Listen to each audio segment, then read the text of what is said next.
the reason that it's important that you're here is that, you know, there's a lot of people think that making homelessness invisible, harassing homeless people, driving homeless folks out to the green belts, arresting homeless campers, passing laws against asking people for money, passing laws against feeding people in public, even passing laws against owning a blanket, having a shopping cart, that these are solutions to homelessness.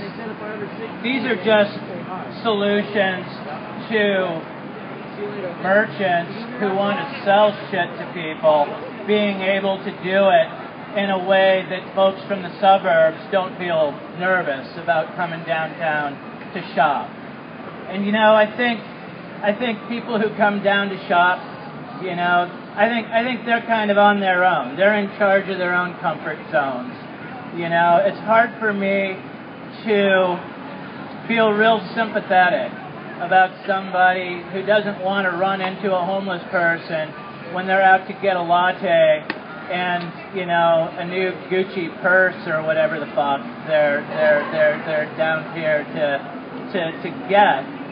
And you know, it's hard to keep, what am I trying to say here? It's hard to be optimistic about ending homelessness when we've seen homelessness go up for the last 3 decades straight, and there not being a serious economic justice solution to homelessness even being entertained. We have this 10-year plan to end homelessness. It's not a plan to end homelessness at all. It is a plan to hide homelessness.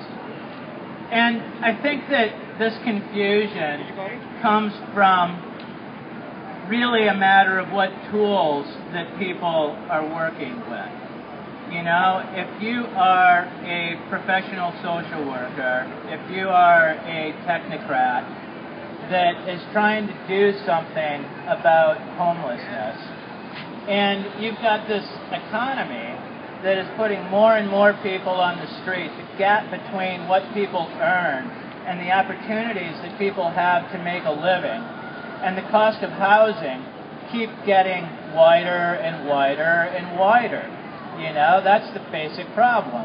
Housing costs too much. The median cost for housing and the median wage that people earn have gotten further and further apart. That is a big issue, you know, and it's hard to fix that. And the mistake that people make is they think, well, that's too big. We can't do anything about that. What we can do is we can help homeless people. You know, I mean, there's a reason that when someone says, I'm from the government, I'm here to help, it sounds like total bullshit, you know, because it is, you know, and when the only tools you've got are the tools of the sort of professional technocratic class that is managing this problem, which is, you know, collecting data, measuring data, creating milestones, creating goals, measuring progress towards those goals, establishing outcomes. You know, you busy yourself doing that, and that makes you feel like you're actually accomplishing something. And when the actual data shows that you're losing, and that despite all of your noble efforts, homelessness is still increasing, what do? Do you say, geez, we're losing, we need to do something different? Well, that's not the conclusion they've come to. The conclusion they've come to is, you know, our measurements aren't showing progress. We've got to narrow our data to the point that it shows that we're making progress. You know, so these like reports come out of HUD. You know, it's like this parallel universe. You know, you go to the USICH, the United States Council to what's it called? The Interagency Council on Homelessness, U.S. Interagency Council. You go to their website, and there's all these like really encouraging reports that are coming out. You know, homelessness is decreasing by 7% a year, and you're like, what the fuck? You know, what are they talking about? Because anybody who's paying any attention knows that isn't the case at all. Anybody who's paying any attention knows that there's more people on the street. And their own damn data shows that there's more people on the street. Since the 10-year plan to end homelessness began in 2005, the first full year of that plan was in 2006 here in Seattle. According to the one-night count, and the last one was the 2012 one-night count, it was last January, the feds in their infinite wisdom decided that all of the one-night counts across the United States needed to be conducted during the last week of January, which is like statistically the coldest night in the year. So they go out, you know, between like 1 and 5 in the morning and they count people on the street. And guess what? The number's not going down. Since 2006, that number of people counted on the street in King County has risen by 33%. That's not just, you know, the number of people in shelter. That is the people literally counted out on the street, riding buses at 2 in the morning to stay warm, out in doorways, out walking around, sleeping in cars.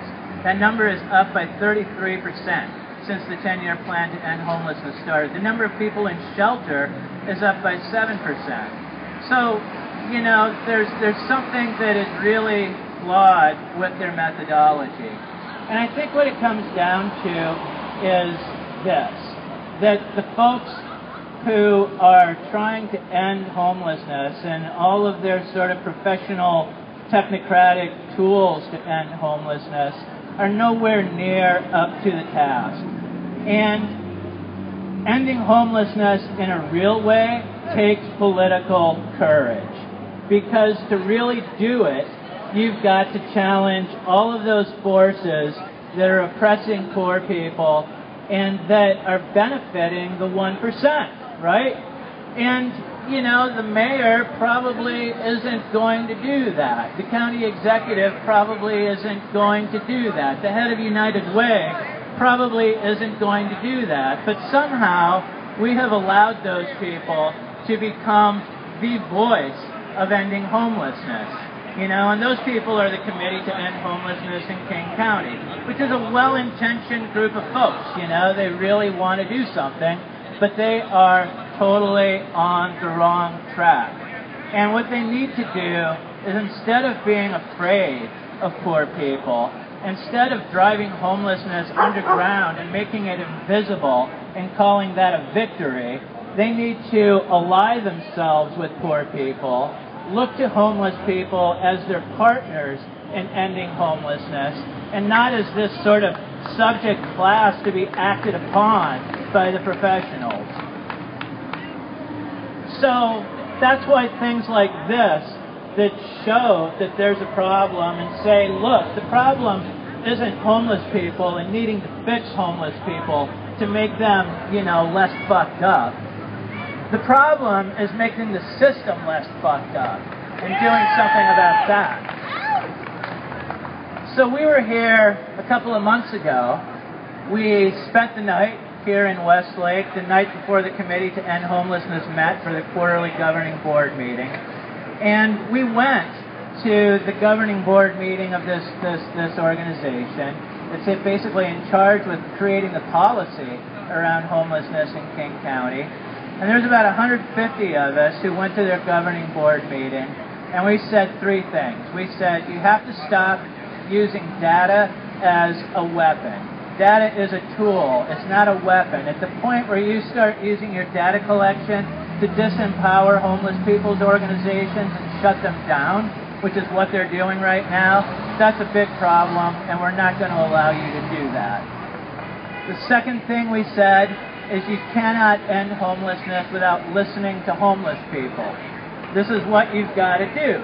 If you're serious about ending homelessness, don't be afraid of homeless people. Don't ignore what they have to say. Listen to them, because they'll tell you what they need. And then the third thing we said is you can't end homelessness without having an economic justice agenda. And we expect you to create an economic justice agenda and to act on that economic justice agenda. And guess what? We're here to help you do that. So, they haven't done that. Since then, in fact, they have issued their new report, their new strategic plan for how they're going to end homelessness. I forget what it's called, but it's the new city plan for 2012 to 2018 to end homelessness. And the things in that plan are basically the exact opposite of what we said they needed to do. You know, for one, they're going to not fund any organization that provides shelter, no matter how effective, no matter how cost effective, no matter how empowering for homeless people, that doesn't buy into their data system. That means that the single largest provider of shelter in Seattle, Share Wheel, which provides the small site, self-managed church shelters that offer shelter at like $4 a bed night as opposed to like the $15 a bed night the professional shelters do it. They're not going to fund that anymore. They've been very clear. We're not going to fund you anymore. And that means those shelters are going to be shut down. That means people are going to be doing without shelter. That is a big problem, and we cannot allow them to do it. It's a big step backwards. They have just introduced an ordinance to the city council that is ostensibly to fix the problem that that they don't allow nonprofits and city property to host tent cities. They've introduced this ordinance. It is now in version 13, the 13th draft of this ordinance. And I think, I'm not superstitious, but I think that this is, draft number 13 is something that they probably ought to look at, because the thing is a complete piece of shit. This is bad enough that our city council that is, overwhelmingly hostile to homeless people and always has been, is probably going to pass it, because the chief effect of this thing passing is going to be that they have the tool that they need to shut down Nicholsville the day after it passes. And that's something that the city council can get behind. So that is a big problem. But the biggest problem with their strategic plan is that it confuses their goals and their outcomes and their data collection and all of their sort of pseudoscientific measurement bullshit approach to ending homelessness with ending homelessness. And what it says to service providers is, look, these homeless people who are downtown crapping up our city streets, making the shoppers nervous, we're going to hold you responsible to them. We're going to make you sign good neighbor agreements with the merchants in your neighborhood, with the Downtown Seattle Association, with the local business associations.